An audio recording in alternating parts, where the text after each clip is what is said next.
변호사들이 그 검찰청에 가서 그 수사 접견이 아닌 이상, 그러니까 조서에 참여하지 않는 이상 검찰청 가서 피의자를 만날 일이 없습니다. 네. 근데 김성태의 피신 조서에 전주철이 아마 등장하지 않을 거예요. 등장하지 않음에도 불구하고 본인이 몇 차례 수원지검에 갔다라는 거잖아요. 그러니까 김성태의 조서에 자기 이름이 등장을 하면 조사받을 때 조사에 참여하기 위해서 갔다라는 건데 그렇지 않음에도 불구하고 본인이 수원지검에 갔고 수원지검에 간 걸 본인이 인정을 했어요. 네. 인정을 했으면 그거는 조사 목적이 아닌 다른 이유로 간 겁니다. 매우 이례적인 일이고 그렇다면 그걸 왜 갔냐? 근데 그 당시에 광장 소속 변호사들이 수원지검에 그렇게 뻔질나게 갔던 거는 죄송한 표현이지만 사건 조작하러 간 겁니다. 그리고 그 자리에 전준철도 있었다라는 거고 그럼 본인이 그것부터 소명을 하셔야죠. 김성태가 들어와서 나 이재명 만난 적도 없고 모른다고 했다가 적극적으로 이제 검찰에 협조하게 되는 계기가 대북 송금 사건 북한에 800만 달러를 보낸 일과 김성태가 회사 돈을 횡령하거나 배임한 이 사건 두 개 사건이 있잖아요. 그렇습니다. 근데 그때 당시 김성태가 가장 걱정했던 건 뭐냐면 회사 돈을 빼돌려서 북한으로 보냈다가 되면 이거는 유엔 제재 위반 플러스 미국의 대북 제재 위반이 돼서 네. 쌍방울 팬티 만들고 네이 만들고 하는 원료들 있잖아요. 아무것도 수입 못하고 중국이든 어디든 전 세계 은행에 있는 주요 은행, 미국 관련된 은행에 자금이 동결돼요. 오, 그렇겠네. 이게 가장 중요해요. 그러니까 이런 것들을 사람들이 잘 모르는데 김성태가 가장 두려워했던 건 그거고. 그리고 본인이 대북송금 외환관리법 위반은 형량이 얼마 안 됩니다. 잘 나와야 징역형 한 징역 6월에 집행유예 나오는 건데 김성태 입장에서는 아니 이거 그냥 내가 인정하고 어차피 이화영에 대한 뇌물이 세기 때문에 대북송금 그건 내가 했어요라고 하면 횡령과 배임 액수를 줄일 수 있고 검찰의 구형을 줄일 수 있죠. 500억 횡령 기소됐는데 선고가 2년 6개월 나왔어요. 징역. 보이스피싱범 통장 빌려주잖아요. 징역 2년씩 나와요 지금. 보이스피싱범 인출책 징역 3년씩 나옵니다. 근데 회사 돈을 500억을 빼돌렸는데 징역 2년 6월이 나왔다는 건 뭐예요? 구형 자체가 굉장히 적었다는 거죠. 광장은 검찰 단계만 딱 하고 빠진 거예요. 검찰 단계 용으로 김성태가 선임을 한 거죠. 10월에 빠진 이유가 그거예요. 1심 재판 시작되면서는 빠진 거예요. 외형상 보기에는 너무도 선처를 받았다는 것이고 그 횡령 자금으로 북한에 갔다는 기소가 안 됐습니다. 김성태가 개인 자금을 빼돌려서 북한으로 보낸 걸로 해줬어요. 근데 솔직히 개인 자금이 어디 있습니까? 김성태 쌍방울 그룹의 자회사 특히 나노스 같은 데는 90% 이상이 김성태 거예요. 상장은 돼 있는데 90% 상당수가 다 김성태 거예요. 개인 거야. 그러니까 주가 조작의 동기는 너무 충만하죠. 주가 오르면 다 내 건데. 근데 이 돈 중에 일부를 빼가지고 매각해서 북한으로 보냈다 그러면 진짜 그룹이 쫄딱 망하게 되는 거죠. 소위 말해서 이재명 당시 민주당 대표를 잡기 위해 조작됐다고 되는 사건들이 몇 가지가 있잖아요. 이 사건들 중에 대북송금 사건은 상당히 독특한 지위를 가져요. 어떤 지위를 갖냐면 검찰이 개입한 내용들이 너무 노골적입니다. 예. 그리고 검찰들의 불법 행위가 너무 명확해요. 그래서 예를 들면 대장동 사건이라든지 이런 부분에서 검찰들의 불법 사실들이 밝혀졌을 때 검찰이라는 조직에 미칠 영향이 크긴 하겠지만 그렇게 치명적이지 않습니다. 근데 대북 송금 사건은 어마어마합니다. 그래서 이재명 정부가 들어서자마자 사실은 거기에 협조한 걸로 보이는 수원구치소 그리고 수원지검에 대한 대대적인 감찰을 벌였잖아요. 네. 예, 대장동 사건 등에서는 이런 일은 벌어지지 않았습니다. 네네. 그런데 네. 이 감찰이 벌어지자마자 사실은 이 부분에 대해서 어마어마한 저항과 로비가 있었어요. 그리고 사실상 지금 해당 감찰과 수사들이 전부 다 중지됐습니다. 예, 박상용 검사에 대한 수사 전혀 안 이루어지고 있어요. 사실상 이게 이거를 저해하고자 했던 세력들이 이겼다라고 저는 봅니다.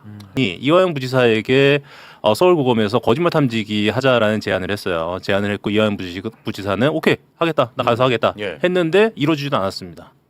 그리고 나서 지금 현재 해당 수사팀의 4분의 3이 인력 교체돼 버렸습니다. 최근에. 사실상 뭐 조사는 중단됐다고.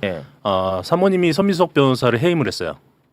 해임을 하고 해임한 다음에 투입된 변호사 저입니다. 저에게도 어마어마한 압박과 로비가 들어왔습니다. 심지어 뭐 이거 뭐 블라블라블라 하면 당에 얘기해서 너 공천 주겠다 이런 정도 수준까지 얘기가 뭐 오기도 했었는데 선민석 변호사가 부장판사 출신이에요.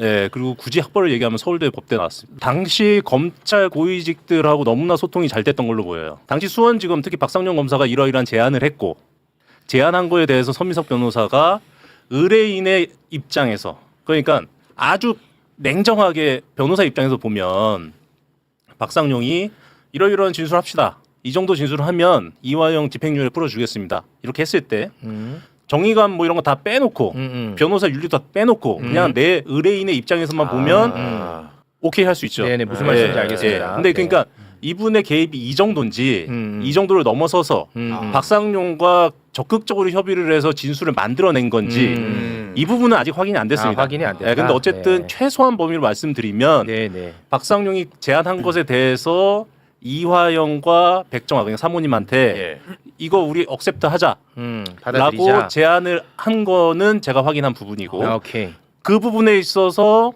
백정화 사모님이랑 갈등이 발생을 해서 백정화 사모님 말도 안 된다. 그리고 서민석 변호사는 이 좋은 제안을 왜 안 받냐.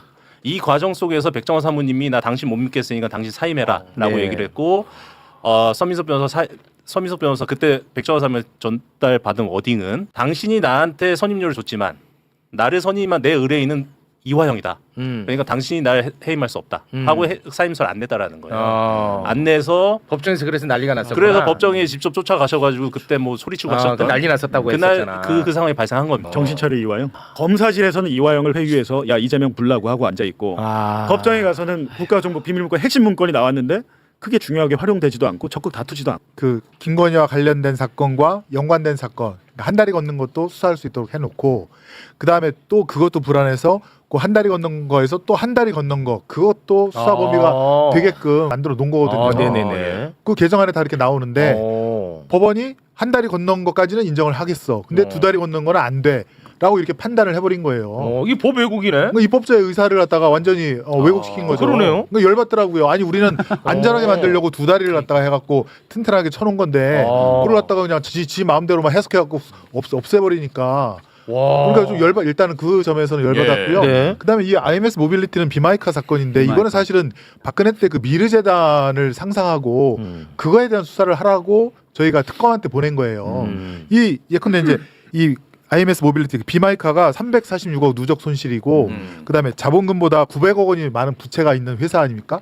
이런 회사에 어떤 기업이 50억씩 투자해서 184억을 만듭니까? 그렇죠. 그럼 거기에 들어간 기업들이 다 그때 당시 윤석열한테 조금 이렇게 사정해야 되는 네. 민원이 있는 기업들이 다 그렇습니다. 했고 그다음에 한국증권금융이라 그래갖고 아주 증권가에서는 까다롭기로 유명한 공공기관도 거기다 50억을 투자를 그렇습니다. 해요. 그 힘이 어디서 나오는 거냐? 네. 그걸 수사하라 그랬더니 네. 그거는 수사 안 하고 그냥 그 누구죠? 김현성 씨가 받은 48억을 조영탁이 준 거 네. 그것만 이렇게 똑 맞아요. 띄어서 하니까 그것만 떼서 했더라고. 그러니까 판사도 또 이제 구멍이 생긴 거예요. 그러면 이 형사 사건이라는 건 전체적인 걸 보고 전체적으로 정확하게 해야 빠져나갈 틈이 없는 거지.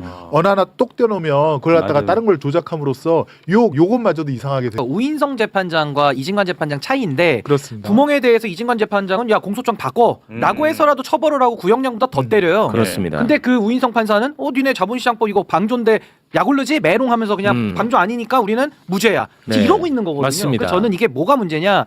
박근혜 최순실 국정농단보다 더 심각한 이건 검찰권 사유화까지 더해진 사건인데 당시에는 박근혜와 최순실을 가운데 박아놓고 나머지 잔가지들을 묶어서 처리를 한 거예요. 그래서 일괄 정리가 됐는데 지금은 V제로 김건희를 오히려 빼버리고 공범관계를 다 횟감 뜨듯이 다 슬라이스로 나눠서 하니까 수사와 기소가 일단 부실했고 그걸 구멍 삼아가지고 또 사법부는 옳다구나 하고 거기에 맞아. 박수 쳐주고 있는 거거든요. 맞아. 네, 만약에 이렇게 가잖아요. 누가 가장 억울한지 아십니까? 최순실이 지금 법정에서 맞아요. 구명운동 해달라고 할 지경이 이렇게 근데요, 네. 이 모든 사건의 중심에는 김건희가 있습니다. 네. 근데 그걸 쏙 빼놓고 수사를 하고 기소를 하니까 뭔가 엉성하고 연결이 안 되는 거예요. 사실은 조영탁이나 김혜성도 이 사실 비마이카 IMS 모빌리티가 과연 이들의 것인지 아니면 이게 김건희 그 일가의 것인지 그것도 사실은 추적을 해야 되는데 핵심들을 쑥 빼버리고 교집합을 없애버리니까 부실하고 허황된 이런 기소가 되고 네. 자꾸 무죄나 이렇게 나오는 거죠. 비슷한 사건이 커버나 컨텐츠 관련된 후원인데요.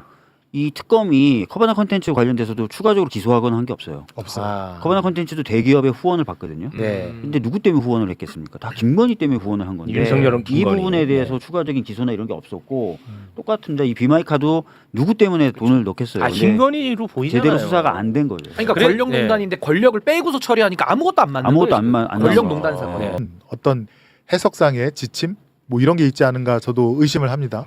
지금 이제 이번에 선고한 판사들 보면 역시 조희대 사단이거든요. 조희대 재판연구원이었거나 조희대의 어떤 사단으로 볼 수 있는 사람들이 지금 다 서울 형사 중앙 법원장 그러니까 재판장으로 다 와 있어요. 거기서 일단은 본안 판단은 껄끄러우니까 네. 그냥 공소 기각으로 날려라. 그런 지침이 내려오지 않고서야 이렇게 동시다발적으로 싹 나올 수가 없는 것이고. 이걸 사법개혁이라는 제도개혁으로 저는 풀 게 아니라 사실은 지기현 때부터 조이대 때부터 하나하나 봐주다 보니까 이놈들이 어떻게 보면 사실상 간이 해도 된다고 대박게 생각하는 나온 거야. 거죠. 그렇죠. 왜냐하면 누가 신호 위반을 해도 경찰이 호루라기를 불지 않아요. 그렇죠. 이하상에게 간이 배밖에 나온 것과 똑같은 거 그렇죠. 아닙니까? 지금 이 내란의 잔당들을 처리하기 위해서는 네. 휴먼 에러, 그렇지. 불 난 곳에 대해서 소화기를 팍 뿌려야 되는 거 아니냐, 힘을 모아서. 그래서 저는 이 조이대를 바로잡는 게 지금 전 가장 급선무인데 네. 거기에는 일반 평판사들이나 내지는 법원 노조나 이런 사람들까지도 전 힘을 더 모아야 된다고 생각하거든요. 네. 그런 차원에서는요, 이게 조이대에 대한 저는 문제 제기를 저는 매듭을 좀 져야 된다고 봅니다. 어차피 한 번은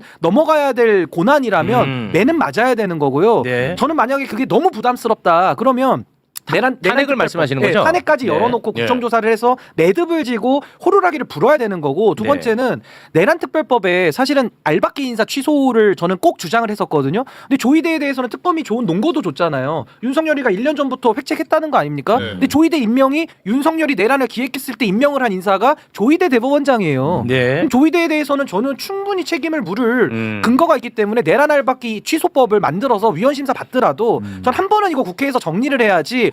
이런 거 안 하고 그냥 제도 개혁하겠습니다, 대법관 늘립니다 뭐 하면 전쟁 중에 맞는 방법이냐. 근데 저는 조금 더 이거 휴먼 에러에 더 집중하는 것이 필요하다라는. 아니 그러니까 저는 법원 구성원, 특히 이제 문제적 판사들이 있잖아요. 있어요. 전 그 사람들한테 가장 두렵고 무서운 거를 우리가 해야지. 그냥 제도 개혁이라는 거는 그 사람들이 적용 받을 수도 있고 또 적용 안 받을 수 있기 때문에 그래서 뭐. 별로 안 와닿아요. 내 목줄까지 이게 꽉 뭐가 들어와야 이분들도 뭐 긴장하거나 똑바로 정신 차리지 않겠습니까? 저는 이진관 재판장이 지금 굉장히 고립될 것 같아요. 맞아요. 이렇게 가면. 예. 그래서 저는 국회가 유일하게 국민들이 위임을 한 기구이기 때문에 사법부에 대해서 전 단죄할 건 단죄를 정확하게 해야 된다. 그래서 저는 제도개혁이라는 거는 어떻게 보면 좀 편해요. 그냥 뭐 정리한 것 같은 티는 나고 정리도 안 되면서 그냥 어물쩍 넘어갈 수 있는데 그럴 게 아니라 조이대부터 지금 문제제기 뭐 영장전담 판사니 뭐 김인택도 뭐 청탁금지법 약식기소 간다면서요. 약식기소. 왜 근데 징계 안 합니까? 근데 저는 국회가 만약에 다수의석이 아니라면은 제가 아유 그래 다음 총선 때 표 더 몰아줘 이럴 수 있는데 지금 민주당이 160석을 갖고 있어서 마음을 먹으면 조이대부터 다 쫄게 만들 수 있거든요. 네. 근데 왜 그거를 저는 안 하는지가 네. 오히려 사법부에 저 간이 배밖에 나오는 행위를 더 촉진하고 있는 거 아니냐. 네.